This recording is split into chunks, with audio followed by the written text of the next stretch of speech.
Hey guys, how's it going? Welcome back to J Raids, and in today's video I'm super excited to showcase for you guys my first ever tier 8 Sage that I'm going to be a part of.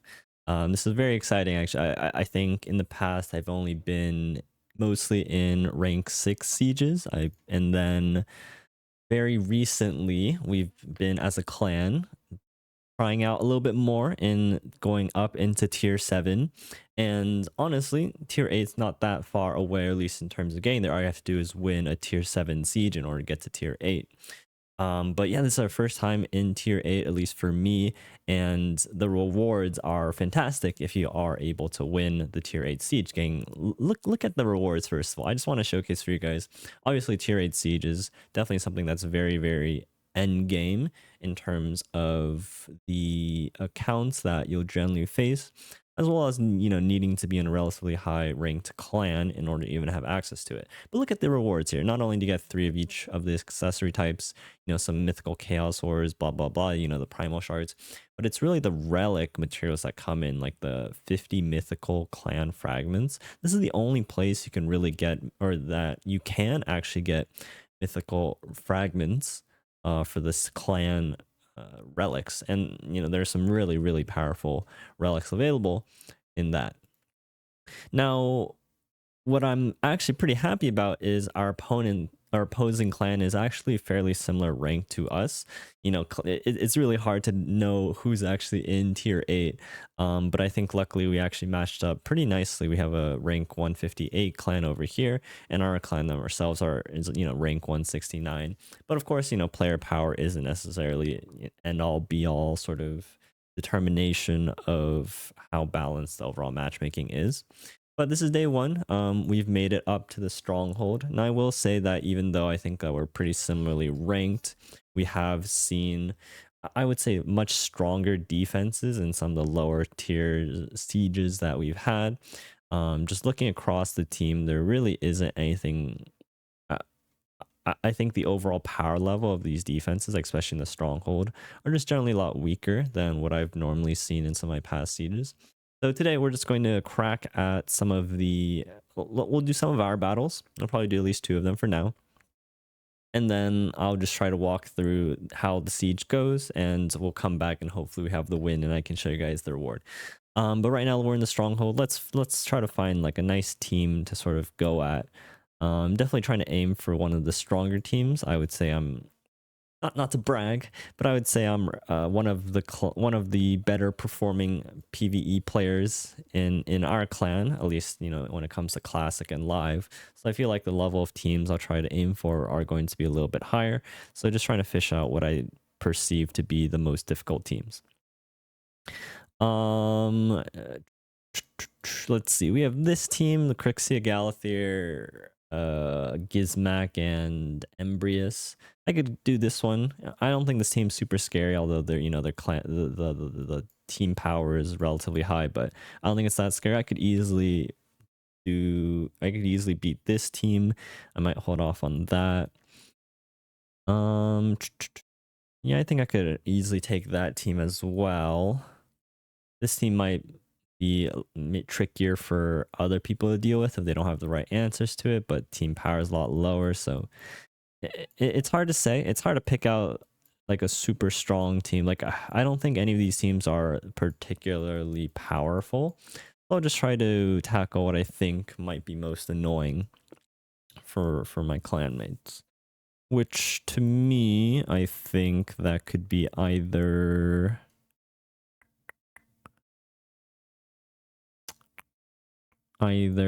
like a 0-star Bayek. Like, I'm sure there's people who can deal with that in an easy manner. Let's see. Honestly, really nothing stands out as something that's too hard. I think on paper for me, the strongest team might, like, this team is fairly reasonable. And I guess on paper this team kind of looks a little scary, but let's pop in. Let's choose one to pop in. I'll choose this one just because it looks scary. but I don't think it actually is in reality that impressive. First of all, and I'll try to leave some tips in terms of how you want to approach Siege. The first one is I'm just going to quickly check that all my champions have gear. I think that's the one thing you really want to take just a few seconds to do before you really jump into a siege. And for example, right, my Sifi doesn't have gear here. I'm just going to make sure that she has her gear on. My Fabian, yep, Solnar's gear. And Lady Noah I wouldn't really use in a siege regardless, just because she's not that well built, but just making sure that all my champions do have gear in case I do want to use them. And this is pretty much my core roster when it comes to siege or any arena. And yeah, normally I would use a one battle just to kind of scout out how tough I think this team is. But for me, I have a pretty good understanding of this specific team that I could probably pretty easily just handle this without actually needing to go in. But normally I would like send out a one-man team just to see kind of what sort of gear sets they have, if they have like stone skin, mercurial, how fast they generally are. But in this matchup, I'm like so confident that I just can't lose that I'm just gonna go in with pretty much my standard arena team here, and we should be able to make pretty light work out of this team. So let's jump in. I really see no way of losing this. That's why I'm so confident. But so far, the seed has been going fairly reasonable, and I think we're doing pretty okay. All right, so there Crixie goes first. No big deal. We even got a resist, but that's kind of whatever. I don't really care about locking these guys out. I would rather just go in and reset my champions right here. And let's just make sure that well, first of all, my Neve was able to cut in, so I'm able to place the block buffs out, so that way Gizmak can't land any can't land any HP burns. If Gizmak doesn't have HP burns out, he's really not much of a threat because he can't hit through the because he can't take a turn. Because he just can't take a turn from Solnar. But because I do have Neve, I'm able to place out the block damage, and if Gizmak isn't able to place HP burns out because I have block debuffs up, then there's really no threat to my team. But in this case, Solnar, because I didn't lock out the Gizmak just took extra turns after extra turns, and then Solnar just ended up killing him. And this is why I was super confident against this lineup, because it's just impossible for me to lose. Yeah, I sometimes I feel bad picking on some of these teams because it's hard to determine how strong these teams really are, or how much stronger they might get. And I always want to try to take down some of the stronger ones for my clanmates. But that was a pretty easy one. Let's pick one more. Like I could really honestly do whatever here. There's no lockout here, so just anyone with a lockout can do. I'll take this one, which I actually think, to me on paper, this team might be the most annoying, and I'm just gonna run it back because I'm just that confident. I'll just run it back with my team. Let's see, do I want to change anything up? There's the Armans. Armans just can't really deal with Solnar. None of these champions can really Solnar, which makes him really powerful. So again, because I'm just so confident that I don't need to even scout, I don't really care what happens here. I don't really care if his Armand is faster or his Lazarius is the fastest or anything like that. I'm just super confident that I don't really need to look out too much for what my opponent's doing. Because oh, Solinar, I love you so much. Nothing we do matters. Nothing matters. Any JJK fans out there? Any Modolo? What is the sequel for JJK called?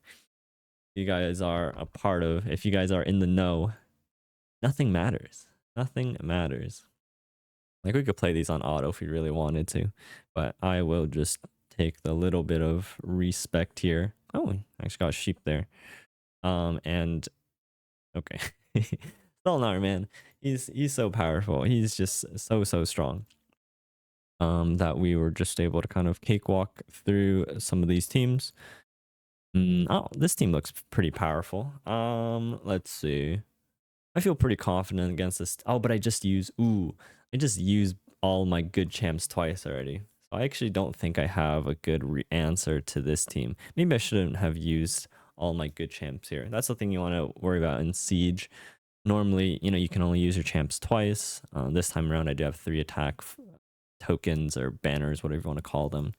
So, I feel a little bad. I would have liked to take down this team instead. And I think I had a really good roster to kind of handle that. So hopefully our clan doesn't spend multiple attacks on this team. That was a little bit hurried from me. But yeah, we'll hold on to our last one for now and kind of see how that goes. One more thing I do want to just make a note of, something that I accidentally did. I do have a nice defense set up here in the stronghold, but I'll just point something out here. Look at the team power for now. Just remember this number, 749.2k. And I'll come over to my classic arena defense, which is the exact same team, but this one has, power level a little bit higher at 105k. So what's going on? I accidentally forgot to put on gear onto some of my champions last night when Siege starts. That's why you'll notice a little bit of a difference in Siege. Now, the way that Siege works is that the moment Siege starts, they will take a snapshot of your champions that you have put into your defenses, and will take a snapshot of the gear currently equipped there.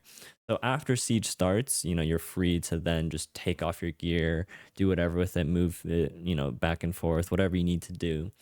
But you need to make sure that it is on your champions when they are put in the defense as soon as Siege starts. I unfortunately did not do that, and I think my Crixia here is missing gear. So I did a little bit of double oopsie where I think I should have waited a little bit on that second attack, where I could have did a little bit stronger team. But I'm fairly confident in my clan's ability to make sure that they can take down this team without losing too many. I think by far this is definitely the strongest team in Siege so far, but I think this can also be pretty easily taken down with by like a Nell plus like stock team or something like that. So I think there's fairly reasonable ways of dealing with this team. So hopefully my clan doesn't spend too many time and resources onto that. Coming back to you guys on day 2. This is near the end of the siege. It's going to end in about 5 hours, and it's nighttime for me, so I'm about to go to sleep. So this is the last time I'm going to be able to see what's going on in siege. But our clan is doing pretty well. We are definitely quite ahead in the siege. For some reason, our opponents have kind of slowed down a lot, and they haven't really made any additional progress on their attack side. So hopefully that stays put for the next few hours, and we'll come up on top for the first tier 8 siege that I'm going to be part of. Now, my clan was able to kind of finish things off, but that one team that I left off there was a little bit tricky. There were definitely a lot stronger teams that were held back, of course, in the final slots for each group. So there was a fairly strong Terrace Marichka and Crixia. Who's this guy? Nice team here. What else was popping up that was a little bit troublesome? And then a similar one here with the Marichka, Gizmac plus the Crixia and Nice. This one seemed to bring a little bit of trouble, which is a little bit unfortunate because I think I would have been able to deal with those two teams fairly easily. So that's a little bit on me. Going forward, I'm going to try to hold off some of my attacks just to make sure that I can deal with some of the more annoying teams so that we don't have to waste as many attack scrolls going in. The one team I was super surprised about was this one.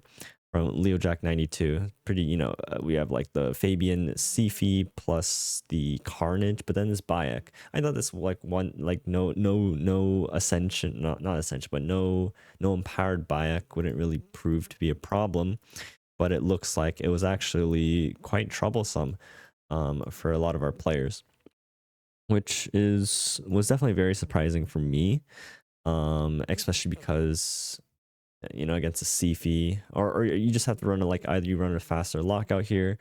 It's unclear if Sifi was the fastest champion. My guess would be that the Fabian would be faster, so that there's no chance of cutting in from the supersonic if Sifi was the fastest. But in the end, taken down by Classic for Turtles team. But again, this one is definitely a little bit of a surprising one for me personally, just seeing the results. But it could be string of bad luck and whatnot. But let's see, anything else that kind of stood out. Overall, I do think that this clan's defense was a little bit weaker, but definitely I probably underestimated it a little bit at the front when I sent my attacks. Let's see in the mana shrines if there's anything interesting. Oh, there's a fun one. There's Khan. I've never seen him in any defense, but that's a fun one. This turtle team gave a little bit of a struggle, but got to it in the end. And it's always a little bit funny when the mana shrines get mixed up into the regular battle, so it's hard to see which one came on top. I did fight a third team here. I didn't end up recording this, but I went into a team over here with the Duchess, the Nell, the Embrius, as well as the Freya, and I brought a fairly simple team. I just had the lockout, and then I had Rhodos plus the Embrius to kind of clean things up. So a fairly straightforward team over here. And let's check the other mana shrine and see if there's anything kind of sticking out. Again, these are probably mostly just breezed through them pretty well, and then the rest are just mana shrine rebattles.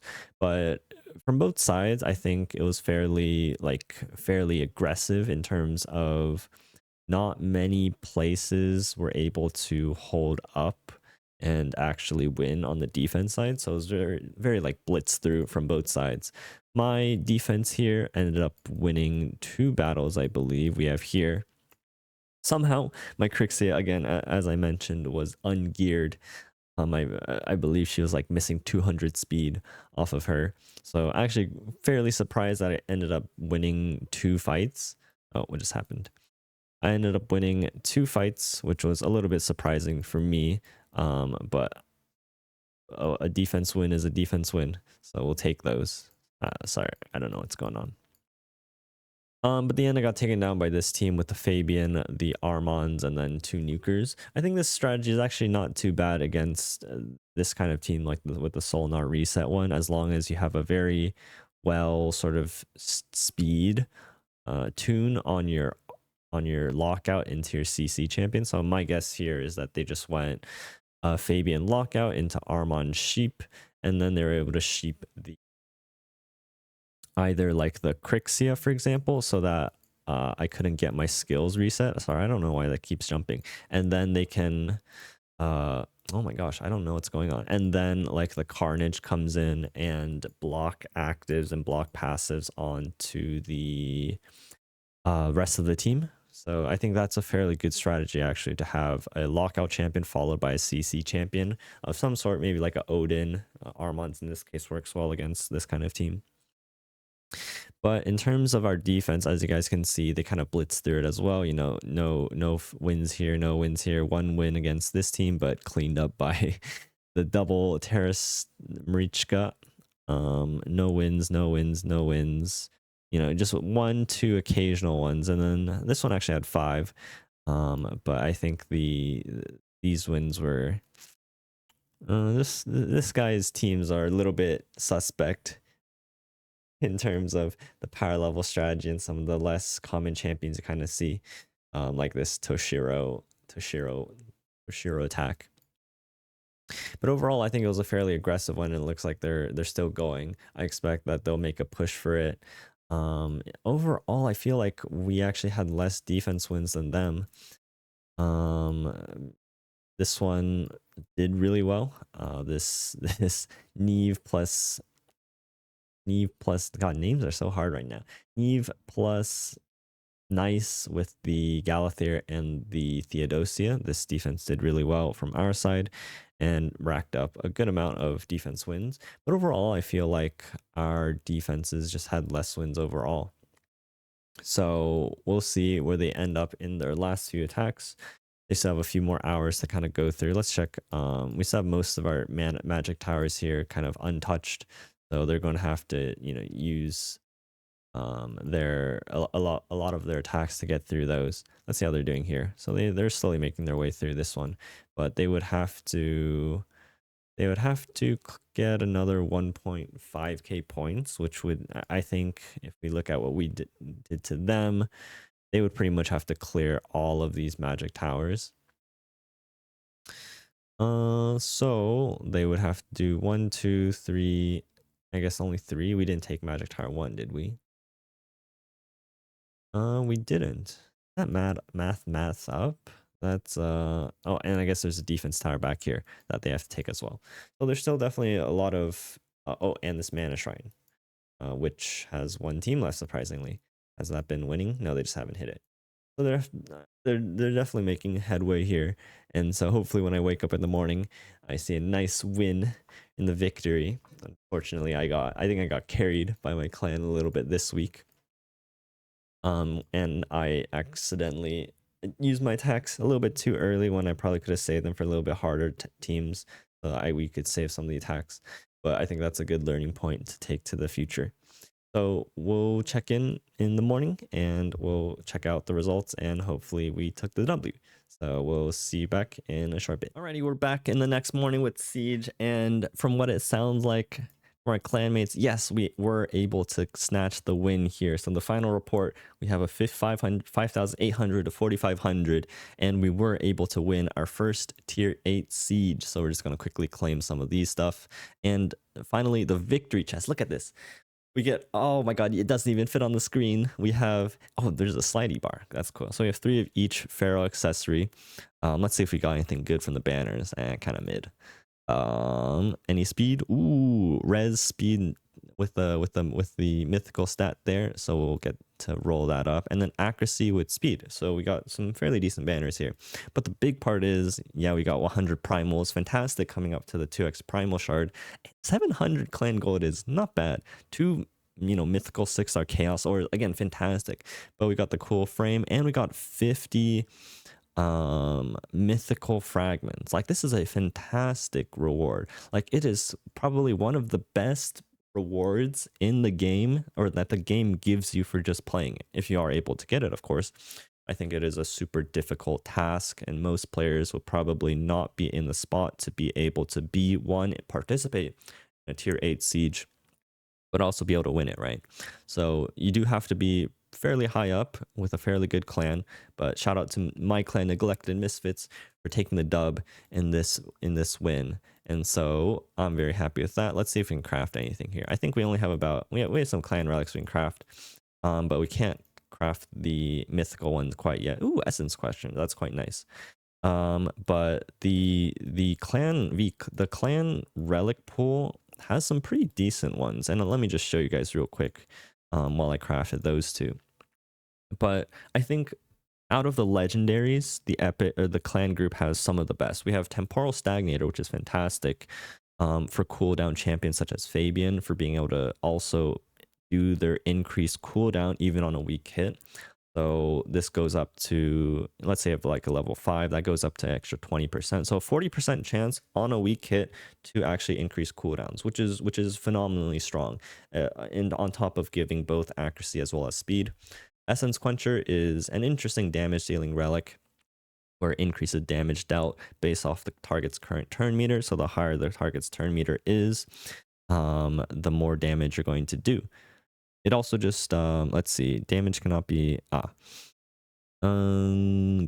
increased more than, wait, hold on. Whereas damage is increased by 20% of the target's current turn meter, damage cannot be increased more than against bosses. Duh. So let's say you have a level 5, so you're increasing it by 18%. So if the target has, what is 18 times 5? If they have 90% turn meter, you're dealing 18% damage, extra damage. And it's fairly decent. And, you know, main stat crit damage. It's good for the thing that's different about Essence Quencher versus something like Cat's Gaze is it's actually good for HP percent or HP based nukers who have too much HP to use Cat's Gaze. So a fairly flexible damage dealing relic here, but the real golden egg of the Clan v Clan mythic pool is of course the mythical Crystallid of Rebirth. I think this is one of the best relics in the game, period, being speed main stat and then just granting 100% extra chance of getting extra turn when reviving allies or themselves. Super good. With revivers, you know, being able to do the revive and then do their other ability. Maybe it's a heal, maybe it's a CC ability, maybe it's veil, you know, whatnot. It's just super insane, and I think is the golden goose that anyone kind of chases when they think about getting these wins in Siege. But that's going to be it for the video. Hope you guys enjoyed. Hope you guys found it interesting to kind of get a peek behind what goes on in a tier 8 Siege, and hope you guys have a fantastic day. I will see you guys later, and thank you guys so much for watching.